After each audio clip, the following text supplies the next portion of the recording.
আসসালামু আলাইকুম রিমা স্টুডিওতে সবাইকে স্বাগতম। তো আজকে আমি দেখাবো একদম ভাতের চাল দিয়ে পারফেক্ট সবজি খিচুড়ি। তো এই খিচুড়িটা অনেক মজা হয়, তাই আপনাদের সঙ্গে শেয়ার করলাম। প্রেসার কুকারে রান্না করব।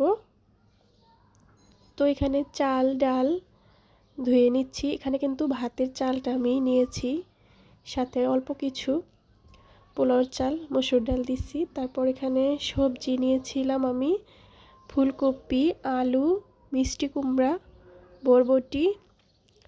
তো আপনারা চাইলে আরও অন্য সবজিও অ্যাড করতে পারেন ইচ্ছে মতো। তো চালটা আমি এখানে ভেজে নেব। ভেজে নিলে খিচুড়িটা আরও বেশি ভালো হয়, গায়ে গায়ে লেগে যায় না। তো এই তো চালটা খুব সুন্দরভাবে ধুয়ে আমি একটা কড়াইয়ের ভিতরে তেল দিয়ে পেঁয়াজ কুচি, তেজপাতা, কাঁচামরিচ দিয়ে একটু হালকা ভেজে চালগুলো দিয়ে দিলাম। তারপর এখানে পরিমাণ মতো লবণ দিয়ে দিলাম। তো খুব ভালোভাবে সাবধানে নাড়াচাড়া করতে হবে যাতে পুড়ে না যায়। তো এখানে আমি সামান্য আদা বাটা দিয়ে দিলাম, সাথে রসুন বাটাও আছে। তারপরে তো সবজিগুলো অ্যাড করে দিয়ে দিলাম। এখন খুব সুন্দরভাবে আমি কিছুক্ষণ এগুলো নেড়েচেড়ে ভেজে নেব।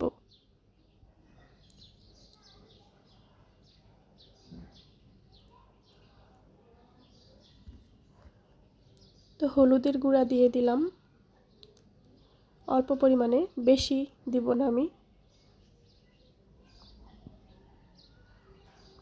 তারপর এখানে বিরিয়ানি মশলাটা একটু ফ্লেভারের জন্য দিয়ে দিলাম। তো এখানে প্যাকেট আগে থেকে ছেঁড়া ছিল। তারপরে তো চালগুলো সুন্দর মতো ভাজা হয়ে গেছে। আমি এটা প্রেসার কুকারে রান্না করব। তো একটা প্রেসার কুকারের ভিতরে আমি চালগুলো সবগুলো দিয়ে দিব এখন।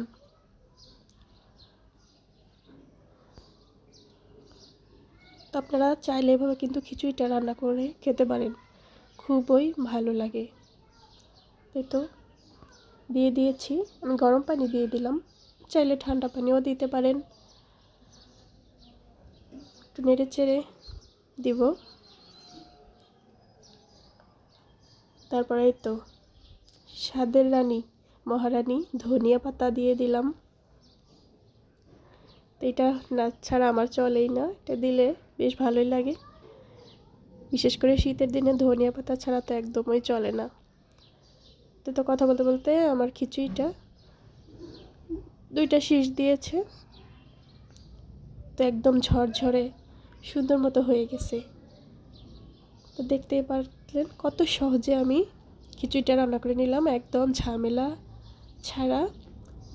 আপনারা যদি না ভাজতে চান চালটা, তবে ডিরেক্টলি প্রেসার কুকারে দিয়ে হাতে মাখিয়েও কিন্তু এভাবে রান্না করতে পারবেন। তো তৈরি হয়ে গেল কত সহজে গরম গরম খিচুড়ি।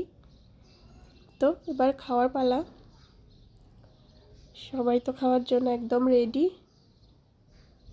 তো আমার ভিডিওটি যদি আপনাদের কাছে ভালো লাগে তো অবশ্যই আমার চ্যানেলটি সাবস্ক্রাইব করে দেবেন। আমি এই ইউটিউব জগতে একদমই নতুন, তো আপনারা পাশে থাকলেই আমি এগিয়ে যেতে পারবো। দয়া করে প্লিজ আমার চ্যানেলটি সাবস্ক্রাইব করে দিবেন, লাইক কমেন্ট শেয়ার করে পাশে থাকবেন। ধন্যবাদ সবাইকে। আসসালামু আলাইকুম।